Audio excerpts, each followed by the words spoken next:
Alors, un groupe de pression va mettre la pression sur l'ambassade américaine, un groupe de pression zimbabwéen met la pression pour demander compensation pour les sanctions imposées depuis 2 décennies au Zimbabwe. Ouais, le Zimbabwe vit un moment particulièrement difficile à cause des sanctions imposées par les États-Unis et l'Angleterre. Incroyable. Donc le groupe de pression se démarque, ils vont marcher devant l'ambassade des États-Unis pour demander réparation pour les sanctions injustement imposées contre le Zimbabwe. Et je pense qu'il faut beaucoup de force pour voir. Suivant suivant. We're also filing for reparations for the losses that the country has experienced for the past 23 years that we have been under these illegal sanctions. We have written to them several times, and we have even met with the US ambassador trying to engage them on the issue of sanctions, but they have not responded to us in written form. So we are requesting them to respond to us in written form as to why they haven't removed the sanctions which were declared illegal and unjustified by the UN rapporteur in a report last year. Le groupe de pression anti-sanctions du Zimbabwe et leur équipe juridique arrivent à la cour pour déposer plainte. Une requête en justice demandant des réparations aux États-Unis pour avoir imposé des sanctions injustes au Zimbabwe il y a 2 décennies. Au cours de 22 dernières années, le Zimbabwe a subi de nombreuses pertes économiques et sociales, tandis que les gens meurent de maladies transmissibles dont ils ne sont pas censés mourir dans le pays au XXIe siècle, a déclaré Sally Ngoni. Les États-Unis ont imposé des sanctions au Zimbabwe au tournant du millénaire en raison de divergences dans le pays sur son programme de réforme agraire qui visait à remédier aux déséquilibres de la réparation des terres coloniales. Donc qu'est-ce qui s'est passé au Zimbabwe? Évidemment, il faut rentrer dans le passé pour comprendre. Il y a très longtemps, des Européens sont venus en Afrique, évidemment, dans leur conquête, les conquistadors. Ils ont pris des terres qu'ils ont appelées pays, désormais, et se sont installés. Ils ont chicoté, bafoué, humilié, matraqué beaucoup de personnes, beaucoup d'autochtones qui vous ressemblent. Enfin, évidemment, c'est ça, c'est comme ça qu'on pratique. Hein. C'est comme ça que ça se fait partout en Inde et partout ailleurs. C'était comme ça. Hein. C'est les chicotes. Hein. On vous tabasse, vous rigolez. Voilà. On a fait de même au Zimbabwe. Et avec ça, ils ont pris beaucoup de terres. En tout cas, les terres les plus productives, les terres agricoles ont été prises par ces Européens. Et ils ont été fermiers, ils ont produit des produits de terre, de produits d'agriculture qu'ils ont revendus aux Zimbabwéens, évidemment. Mais avec ça, avec le temps, est venue l'indépendance. Et le président Robert Mugabe, qui est un président très fort, qui a ouvertement dit « Monsieur Krumenaker ou Monsieur Vaniker, vous vous appelez Zimbabwéen. Comme vous dites que vous êtes Zimbabwéen de naissance et que vous n'avez aucun problème parce que ceux qui ont pris les terres de force sont vos arrière-grands-pères, vous n'avez aucun problème par rapport à ça, pourquoi vous n'investissez pas votre argent ici au Zimbabwe, mais vous l'envoyez ailleurs? Parce qu'évidemment, ces fermiers, malheureusement, à chaque fois qu'ils faisaient de l'argent, au lieu d'investir dans les banques zimbabwéennes, ils envoyaient de l'argent en Angleterre. Il dit, mais si vous êtes vraiment Zimbabwéen comme vous le dites que vous êtes né ici, vous vivez ici, vous ne connaissez qu'ici comme votre maison, comment ça se fait que votre argent n'est jamais inséré ou injecté dans l'économie zimbabwéenne, mais ça va directement en Angleterre? Expliquez-moi ça. Bon, dans ce cas, nous, on va retirer les terres.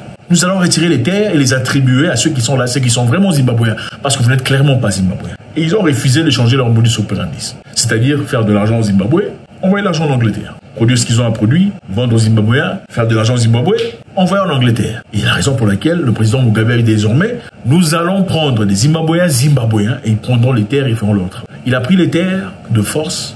Il leur a dit, comme vos parents ont pris les terres de force sans compensation, je reprendrai les terres de force sans compensation. Parce qu'évidemment, ces Européens demandaient d'être payés pour leurs terres.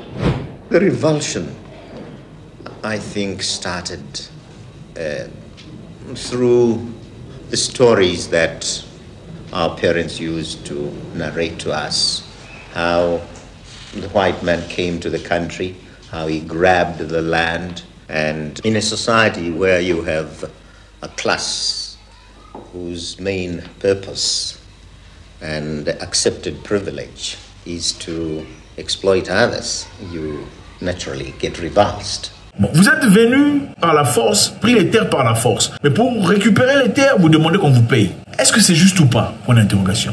Le président zimbabwéen a repris les terres de force et les a attribuées aux Africains zimbabwéens pour qu'ils travaillent les terres. Et peu après, les États-Unis et l'Angleterre ont sanctionné le Zimbabwe, disant comme vous avez fait ça, vous ne pouvez plus trader sur la scène internationale. pas d'exportation, pas d'importation, pas de deal international. Et vous savez, généralement, même si le Zimbabwe en tant que pays pouvait trouver des deals avec un autre pays, prenons l'exemple, par exemple, la Pologne, du fait que le Zimbabwe a été sanctionné par les États-Unis, la Pologne risque aussi d'être sanctionnée si elle ose dealer ou trader avec le Zimbabwe. Beaucoup de pays évitaient d'être du mauvais côté des États-Unis. Alors le Zimbabwe a été isolé, comme le Cuba, le Venezuela, la Corée du Nord, la Syrie et j'en passe. Les sanctions étaient censées être contre le président Mugabe et sa clique, qu'on a appelé dictateur, manipulateur, méchant et tout le bazar. Mais la question se pose ici, c'est quoi? Après toutes ces années, M. Mugabe n'est plus, d'accord? M. Mugabe n'est plus, il est parti depuis longtemps. Mais les sanctions sont toujours là. Pourquoi? Pourquoi les sanctions sont toujours là? Puisque c'était censé être contre Mugabe et sa clique. D'abord, rentrons en arrière un peu. Vous sanctionnez un président de la République qui est milliardaire en dollars, en empêchant la population entière de recevoir du lait, du thé, du sucre, du riz, des maniocs. Comment est-ce que vous sanctionnez le président? Vous pensez que même si vous sanctionnez le pays, le président sera incapable ou en incapacité d'avoir du lait, du sucre, du champagne, du pain? Ce n'est pas possible. Êtes-vous vraiment en train de sanctionner le président ou la population? Parce que la preuve, on est là. Le président n'est plus. Pourquoi il y a toujours des sanctions contre le Zimbabwe? Aujourd'hui, on compte plus de 1 500 000 Zimbabwéens vivant en Afrique du Sud. Parce que la vie au Zimbabwe est invivable. Il n'y a pas d'hôpitaux, il n'y a rien. On dit le groupe de pression a demandé compensation pour les sanctions imposées il y a 2 décennies. Les États-Unis ont imposé des sanctions au Zimbabwe en tournant du millénaire, en raison de divergences avec le pays et son programme de réforme agraire qui visait à remédier au déséquilibre de la réparation. Alors que les États-Unis ont déclaré que les sanctions visaient quelques individus du gouvernement zimbabwéen, l'impact se fait sentir dans toute l'économie, les citoyens ordinaires étant les plus touchés. Évidemment, au cours de 23 dernières années, le Zimbabwe a subi de nombreuses pertes économiques et sociales, tandis que les gens meurent des maladies transmissibles dont ils ne sont pas censés mourir au XXIe siècle, a déclaré Salingoni. C'est incroyable, c'est inacceptable. Et je pense que, est-ce qu'on en voudrait au Zimbabwe si le Zimbabwe décidait d'aller faire partie du BRICS ou d'aller parler à la Russie ou la Chine, avec un traitement pareil? Dites-moi un peu. Est-ce qu'on en voudrait au Zimbabwe? Qu'est-ce qu'on dirait si le Zimbabwe disait, bon, désormais, vous nous faites souffrir parce que clairement, le président Mugabe n'est plus. Mais votre histoire est toujours là. Comment on peut justifier ça? Je vous rappelle ici que le Zimbabwe comporte les Africains les plus lettrés d'Afrique. Oui, les Zimbabwéens en moyenne ont les plus des degrees, c'est-à-dire des diplômes universitaires que le reste de l'Afrique. Le président Mugabe lui-même en avait 5 masters et un doctorat, je crois, si je ne me trompe pas. Très intelligent, il n'était pas facile à manipuler. Et c'est le président qui a, en tout cas parmi les premiers, à avoir ouvertement dénoncé l'ONU, disant pourquoi y a-t-il pas d'Africains dans le Conseil de sécurité? D'accord? Le Conseil de sécurité, c'est là qu'on décide. Pourquoi nous sommes juste participants et 5 pays des conseils de sécurité peuvent décider tout sur nous, sur notre avenir? Est-ce que nous sommes vraiment dans un système démocratique ou pas? Il a dit ouvertement. Il était parmi les premiers à avoir rejeté l'idée de l'ICC, la Cour pénale internationale, disant je n'irai pas. Le Zimbabwe ne fera pas partie de cette farce. Parce qu'il est clair que ceux qui vont à la Cour pénale internationale sont seulement des pays du tiers-monde ou l'Afrique, des présidents dans un coin africain ou tout ça dans les pays entre parenthèses pauvres. This is not the headquarters of ICC anyway, and we don't want it in this region at all. We didn't sign it. Zimbabwe, we said no, we don't submit ourselves to justice outside our country. What for? Nous n'accepterons pas ce genre d'histoire. Et il n'était pas beaucoup aimé par cela. Je vous rappelle ici que toutes les nations qui ont subi des difficultés ont été repayées, ont eu une certaine compensation ou une réparation. Les Juifs ont eu des moments très difficiles. Ils ont été payés par les Allemands. Oui. À hauteur de 48 milliards de dollars. C'est vrai. 48 ou plus d'ailleurs. Ils n'ont pas, à travers ce paiement, justifié ce qui s'est passé. La vie de l'humain coûte beaucoup trop pour cet argent. Mais c'est l'intention. Ok, l'intention de montrer, voilà, j'ai fait du mal à votre nation. Voilà ce que je donne, un peu pour réparer. Ok.